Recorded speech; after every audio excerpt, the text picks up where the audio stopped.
ನಮಸ್ಕಾರ. ಗೌತಮಿ ನ್ಯೂಸ್ ಕರ್ನಾಟಕ. ಜಮಖಂಡಿ ಉಪವಿಭಾಗ ಆಸ್ಪತ್ರೆಗೆ ಧೀಡರನೆ ಭೇಟಿ ನೀಡಿದ ಜಿಲ್ಲಾಧಿಕಾರಿ ಸಂಗಪ್ಪ ಎಂ ಅವರು ಆಸ್ಪತ್ರೆಯ ವೈದ್ಯರನ್ನು ಹಾಗೂ ಸಿಬ್ಬಂದಿಗಳನ್ನು ಹಿಗ್ಗಾಮುಗ್ಗಾ ತರಾಟೆಗೆ ತೆಗೆದುಕೊಂಡ ಪ್ರಸಂಗ ಜರುಗಿತು. ಆಸ್ಪತ್ರೆಯಲ್ಲಿ ಸ್ವಚ್ಛತೆ ಬಗ್ಗೆ ಹಾಗೂ ಔಷಧೋಪಚಾರದ ಕುರಿತು ಸಿಬ್ಬಂದಿಗಳನ್ನು ತರಾಟೆ ತೆಗೆದುಕೊಂಡರು. ಎಬಿಆರ್ ಅವರು ಮುಖ್ಯ ದ್ವಾರ ಬಾಗಿಲಲ್ಲಿ ಕುಳಿತುಕೊಳ್ಳಬೇಕು. ಬಂದ ಸಾರ್ವಜನಿಕರನ್ನು ಸ್ವಾಗತಿಸಿ ಅವರನ್ನು ಯಾವ ವೈದ್ಯರಿಗೆ ಭೇಟಿಯಾಗಬೇಕೆಂದು ತಿಳಿಸಬೇಕು ಎಂದು ಅಧಿಕಾರಿಗಳನ್ನು ತರಾಟೆಗೆ ತೆಗೆದುಕೊಂಡರು. ಆಸ್ಪತ್ರೆಗೆ ಬಂದ ವಯೋವೃದ್ಧೆಯು ನೆಲದ ಮೇಲೆ ಕುಳಿತಿರುವುದನ್ನು ಕಂಡ ಜಿಲ್ಲಾಧಿಕಾರಿ ಸಾರ್ವಜನಿಕರಿಗೆ ಕುಳಿತುಕೊಳ್ಳಲು ಆಸನಗಳ ವ್ಯವಸ್ಥೆ ಮಾಡಬೇಕು. ಮೇಲ್ಭಾಗದಲ್ಲಿ ಬಿಸಿಲಿನಲ್ಲಿ ಹಾಗೂ ಮಳೆಗಾಲದಲ್ಲಿ ಸಾರ್ವಜನಿಕರಿಗೆ ತೊಂದರೆಯಾಗದ ಹಾಗೆ ಸೂರಿನ ವ್ಯವಸ್ಥೆ ಮಾಡಬೇಕೆಂದು ಖಡಕ್ಕಾಗಿ ಎಚ್ಚರಿಕೆಯನ್ನು ನೀಡಿದರು. ಆಸ್ಪತ್ರೆಯಲ್ಲಿ ಎಷ್ಟು ಜನ ಕಾರ್ಯನಿರ್ವಹಿಸುತ್ತೀರಿ? ಈ ಆಸ್ಪತ್ರೆಯಲ್ಲಿ ಯಾರೂ ಸಿಎಂ ಅಲ್ಲ, ಎಲ್ಲರೂ ಸಿಎಂಗಳೇ. ವೈದ್ಯರು ಎಂದರೆ ದೇವರು ಎಂದುಕೊಳ್ಳುತ್ತಾರೆ. ನೀವು ರಾಕ್ಷಸರು ಆಗಬಾರದು ಎಂದು ಎಚ್ಚರಿಕೆಯನ್ನು ನೀಡಿದರು.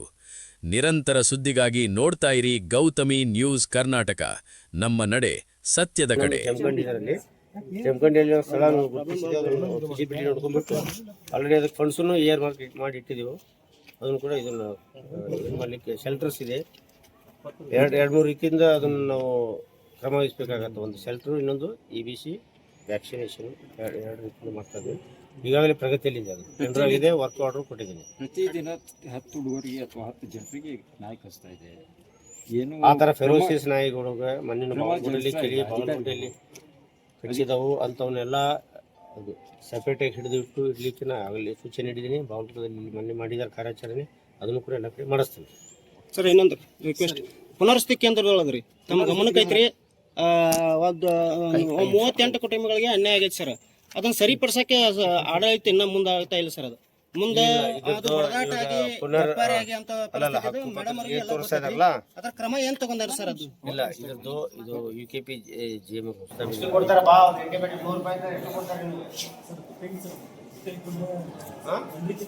ಜನರಿಗೆ ಅಂತ ಗೊತ್ತೈತಿ ಬಿಡು. 12 ಪದಂಗ ಬರ್ತಾವ ಆಂಟಿಬಯೋಟಿಕ್, ಹೌದಾ?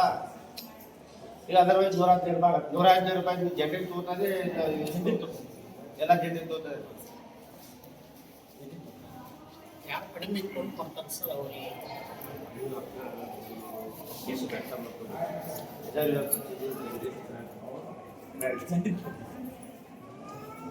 ಪ್ರಧಾನಮಂತ್ರಿ ಇದರಲ್ಲಿ ಜನರಿಗೆ ಇರ್ತಾರೆ ಸರ್.